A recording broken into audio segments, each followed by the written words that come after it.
आज हम कुंडलिनी के विषय में बात करेंगे, क्योंकि तरह तरह के लोग और तरह तरह से जानने वाले इस कुंडलिनी की क्रिया या कुंडलिनी ग्रंथि के विषय में तमाम प्रकार की बातें बताते हैं। कोई कहता है यह भ्रांति है ही नहीं। कोई इसको बताता है कि सर्व सुलभ है और कुंडलिनी को जागृत किया जा सकता है। इसी विषय में आप लोग यह जानकारी आप प्राप्त करें और अपने अंदर अनुभव भी करें, क्योंकि जब कोई व्यक्ति वह जानता नहीं है कि ऐसा हो सकता है तो वह अधिक से अधिक अविश्वास करता है। जब तक वह उसे देख ना ले, कर ना ले, समझ ना ले। आज से पहले बहुत सारी ऐसी बातें हैं, क्रियाएं हैं जिनको लोग नहीं जानते थे। जब उनका लोगों ने आविष्कार किया और सामने लाकर बताया, दिखाया, प्रमाण दिया, तो लोगों ने यकीन करना शुरू किया। इसीलिए शरीर के अंदर कितने तत्व हैं, कितनी क्रियाएं होती हैं, इससे कैसे काम ले सकते हैं, यह केवल यौगिक क्रियाएं और आध्यात्मिक क्रियाओं के द्वारा ही जाना जा सकता है। जो विषय वासनाओं में और अपने गृह कार्यों में, सांसारिक जीवन में लगा रहता है और जो ध्यान की क्रिया को नहीं कर पाता है, वह कभी भी इस मार्ग को नहीं समझ सकता। केवल आप अपने साधना के द्वारा, संयम के द्वारा, अपने ऊपर नियंत्रण के द्वारा ही अपनी आत्मा संबंधी, ध्यान संबंधी, कुंडलिनी संबंधी, आज्ञा चक्रों की और सहस्त्रार्थ और सभी चक्रों की जानकारी हासिल कर सकते हैं।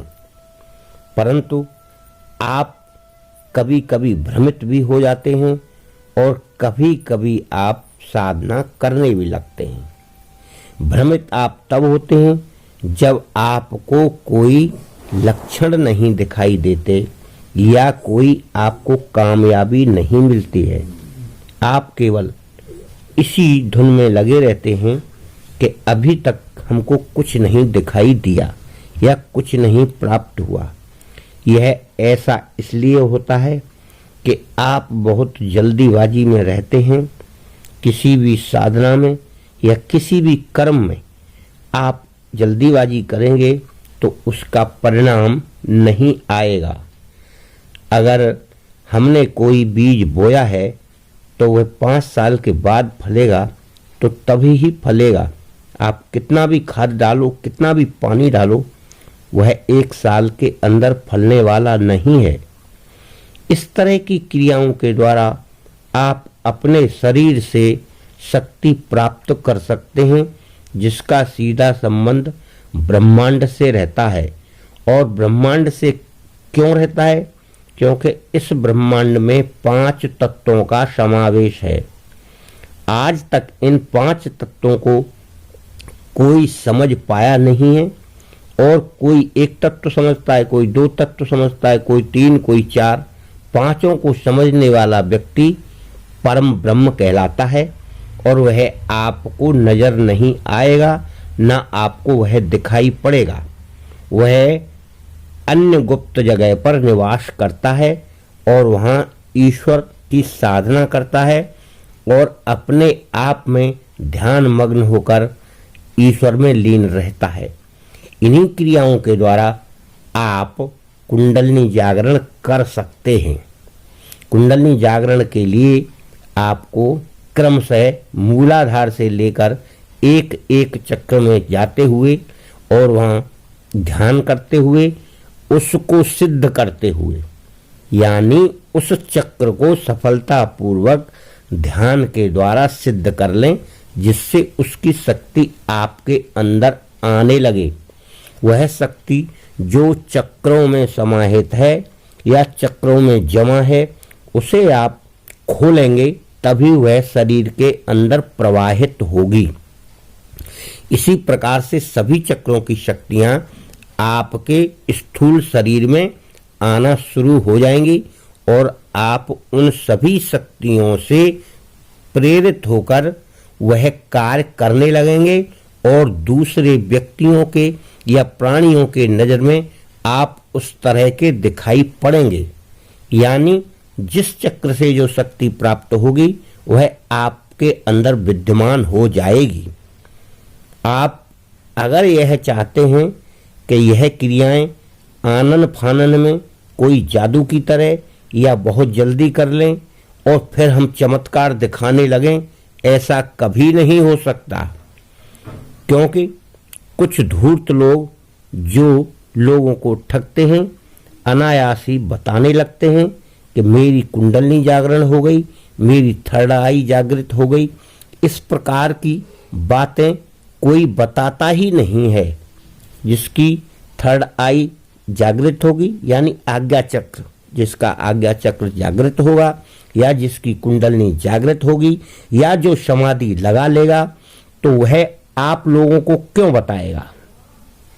आप लोगों को इसलिए नहीं बताएगा वो कि आप उसके मार्ग में संकट पैदा कर देंगे, आप भीड़ लगा देंगे, आप उसे पूजने लगेंगे। जैसे अभी आजकल आप जो देख रहे हैं, तमाम तरह के धाम बन गए। कोई बागेश्वर धाम बन रहा है, कोई दतिया साइड में एक धाम और है वहाँ भी बन रहा है, वहाँ लोगों की भीड़ जा रही है। अगर उनके पास इतनी शक्ति होती तो इतना पाखंड वहाँ नहीं चलता। सारा लूटपाट वहाँ लोगों को कर रहे हैं, अपनी दुकान चला रहे हैं, खोल रखी हैं दुकानें, सब कुछ उनका काम हो रहा है। परंतु आम जनता या आम जनमानस की जो कष्ट की घड़ियां हैं उनमें कोई लाभ मिल रहा है या नहीं मिल रहा है? लोग चले जा रहे हैं एक दूसरे को देख के। मित्रों, इस संसार में इसी तरह की क्रियाएं हुआ करती हैं। बिना पूछे किसी का अनुसरण करोगे तो आपको लाभ की जगह हानि होगी। आपको करना है कम करिए, शुद्ध करिए, परंतु पूर्ण जानकारी करके करें तो आप उस रास्ते पर सही जाएंगे। अनजाने में आप मुंह उठा के चल देंगे तो आप कहीं ना कहीं फंस जाएंगे। इस प्रकार की क्रियाओं के बहुत सारे साधन हैं, हमारे ग्रंथों में भी हैं और आज भी लोग उस क्रिया को बता रहे हैं सही तरीके से। कुछ लोग उसमें चार चांद लगाने के लिए आलतू फालतू चीज़ें जोड़ देते हैं, मगर यौगिक क्रियाओं में बड़ी सरल क्रियाएं हैं, इनमें कोई ज़्यादा जोड़ा जाड़ी की ज़रूरत नहीं है। इन सब क्रियाओं में केवल ध्यान ही मुख्य है और ध्यान को नियंत्रित करने के लिए आपको अपने शरीर को शुद्ध करना है।